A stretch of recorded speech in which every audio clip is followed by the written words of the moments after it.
Beach FM, locals talking to locals. I'd like to make very welcome now the Chair of the Kapiti Chamber of Commerce, Jacinda Thorne. Good morning and welcome to you.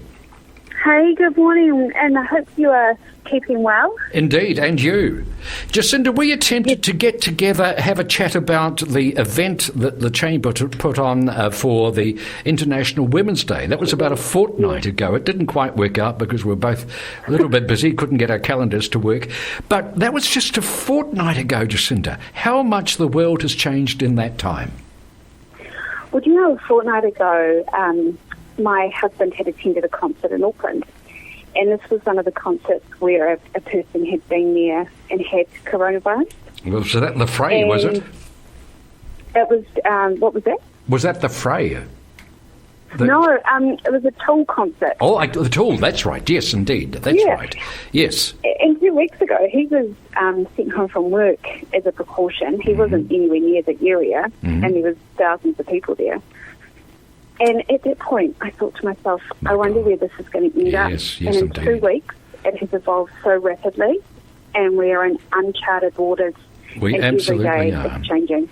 I refer you to a press statement you put out on the 27th of February, looking forward to 2020, a year of growth and opportunity for Kapiti.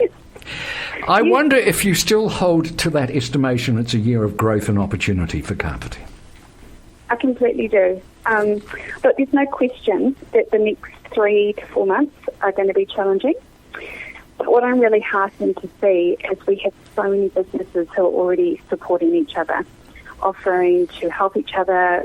You know, we've got campaigns to buy local. And I think how we respond as a community and a business community is really important to the medium to long-term future and how we get through it. Indeed. Now, that press statement was based on a survey that you did of your members. Yes. At that stage, they seemed to be in pretty good pecker, quite optimistic. Yes. Look, at the start of the year, which was only 2 months ago, you know, we had the news that Transition Gully is due to open by 1 November, or on 1 November. And we've got, you know, a lot of growth happening in the region. I still feel very confident that our businesses, you know, if we work together and we take advantage of all the support that's on offer, you know, we will get through this, and it'll be a new normal, but we'll still make it through and be able to make the most of these opportunities later on in the year. It's just a matter at the moment of like reevaluating how do we operate. Yes. So can you offer your services online? Yes. Can you do virtual meetings? All those kinds of things. It's a new normal that we're working through. Indeed. I suppose a corollary to that is your technology up to snuff? Is it secure enough? Which could be another instance if we're doing more and more business online. We've got to make sure that we're looking after the business at the same time. It's a really good opportunity at the moment for businesses. A lot of them are starting to think about how they can move their services online. But it also presents a really good opportunity to assess how your business works and your online capability. Is your data safe and secure? Can you communicate with your customers like you need to? Are you taking full advantage of the opportunities that are available online? So you're looking at this as an area of opportunity as well as challenge. It is a mix of opportunity and challenge. I've heard of, we've got a yoga studio in Paraparaumu called On Soul, and they're rolling out online classes to people who can't attend or are in self-isolation. So even though you physically can't go to the class, you can still take part. Indeed. But in the meantime, things are getting upset. We have this notice here from Electra saying that the April and May Electra Business Breakfast they're being postponed. And this is a big deal, isn't it, Jacinda? The business breakfast is an enormous networking opportunity. It is. And we've made the decision as a chamber to postpone events because the safety and well-being of our community is so important. And we need to follow the advice and guidance from the government around gatherings. And we need to do everything we can to minimise the spread of the virus. I think New Zealand's relatively fortunate that we do have, you know, we are isolated with our borders and we haven't got community spread yet. So things we can do now will probably, hopefully, help us get through less unscathed. Yeah. Indeed. Go more unscathed. Indeed, and can the Chamber carry on in these times? I imagine you're relatively up to speed in terms of technology, and I imagine that most of what you do could be done online. Oh, absolutely. We had a board meeting yesterday, and top of our agenda is how we can help our members. So we've got a couple of initiatives we're rolling out. One is going to be some virtual online support network meetings, where we're going to try and get experts in to provide advice to people who need it. And we've also got Wellington NZ coming to Kapiti next Tuesday, where they're going to provide a little bit more extra advice around, mental well-being and business continuity. For us, we are completely here for our members in the business community, and that's going to be our focus until we get through the other side.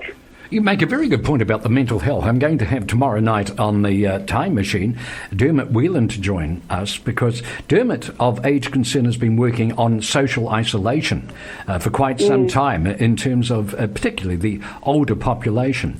Now, the self-isolation we're hearing so much about, and your husband knows all about, that has got some issues in terms of social isolation as well. And, it could be a pretty lonely time for business people over the next few months. Couldn't it? Well, and the other thing we've been thinking about is there are some people in the community who would isolate on their own, and if they can't come into contact with people for 14 days, we do have to ensure that they're mentally fit and well as well. Business owners, we do have a lot of self-employed in Kapiti, just over 27%, and so technically we could have some people working alone. So this is part of our strategy with the online and virtual meetings, so that we can still connect with each other and we can still be there for each other. Maybe not in person, but we're just over an internet connection away. Indeed, which is all good, and it's all very positive. Something else which I imagine was positive for Kapiti businesses, most of whom, let's face it, are relatively small, was the COVID-19 support package that came out from government. This seems to me to be pretty useful for local businesses. Is that your impression? Yeah, we're really happy with it.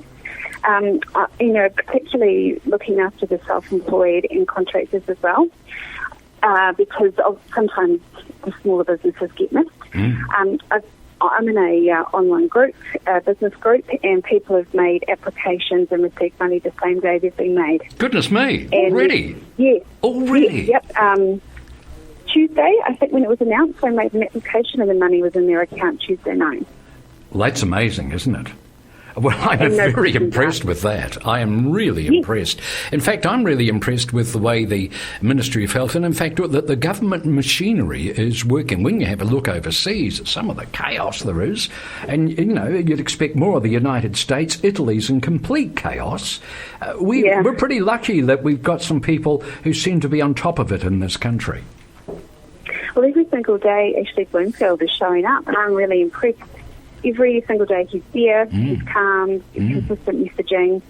The government is doing all it can to stop the spread. I mean, one thing I would like to see is that we have a little bit more of a scenario where they say, look, this could happen or that could happen, because obviously those border controls were announced and happened pretty much straight away.